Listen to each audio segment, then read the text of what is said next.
Assalamualaikum warahmatullahi wabarakatuh. Saya Fatih Farhamid dari kelompok 3 ingin menjelaskan tentang membangun teks laporan secara bersama-sama. Dalam membangun teks laporan secara bersama itu ada jenisnya. Satu, konstruksi teks laporan. Kegiatan ini dapat Anda lakukan secara bersama-sama berdasarkan teks laporan yang sudah ada, baik mau laporan penelitian maupun laporan kegiatan.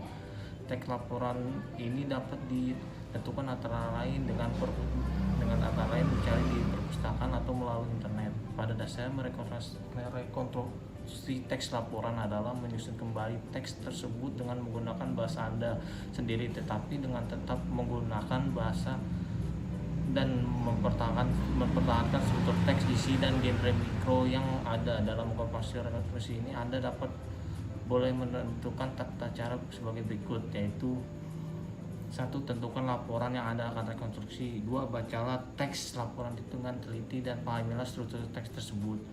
3. Ringkaslah tahapan dan demi tahapan pada struktur teks tersebut dengan kalimat-kalimat Anda sendiri, tetapi tidak mengubah isi data, isinya, dan genre mikro yang ada. 4. Rangkailah ringkasan dari setiap tahapan itu menjadi satu kesatuan. 5. Sebelum dianggap sebagai kesatuan ringkasan akhir, periksalah kembali apakah rangkaian ringkasan itu sudah Anda susun dengan bahasa Indonesia baik dan benar.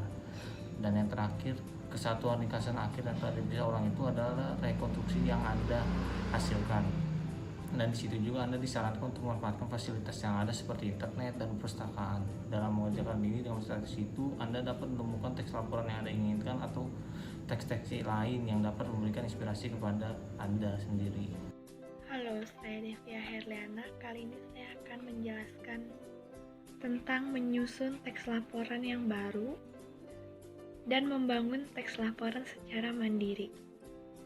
Dalam menyusun teks laporan yang baru, Anda boleh mencontoh struktur teksnya, genre mikro yang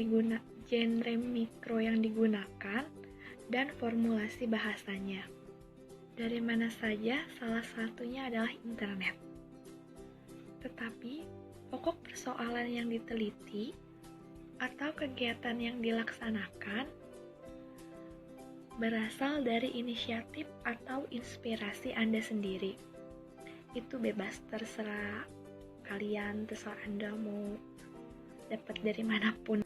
Dan dalam membangun teks laporan secara mandiri, syaratnya adalah Anda harus sudah memahami prinsip-prinsip penyusunan laporan, diantaranya yaitu yang pertama, membuat rangkuman. Yang kedua, membuat tugas dan proyek tentang teks laporan. Sekian yang saya dapat jelaskan. Saya Konita Wairunisa ingin melanjutkan pembahasan materi. Jadi dalam membangun teks laporan secara mandiri, ada dua hal yang harus dilakukan. Yang pertama, membuat rangkuman. Rangkuman adalah ringkasan dari suatu uraian atau pembicaraan yang berisikan pokok-pokok uraian. Langkah-langkah dalam membuat rangkuman yaitu: yang pertama, menandai kata-kata yang sulit. Yang kedua, menggarisbawahi kata-kata yang penting. Yang ketiga, menentukan pikiran utamanya. Dan yang keempat, menyusun dalam bentuk rangkuman.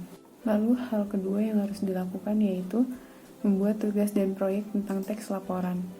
Tugas yang dimaksud yaitu membuat teks laporan seperti proposal atau skripsi sesuai kepentingan masing-masing. Lalu proyek yang dimaksud yaitu rencana kerja atau rencana belajar sesuai dengan teks laporan yang sudah dibuat sebelumnya.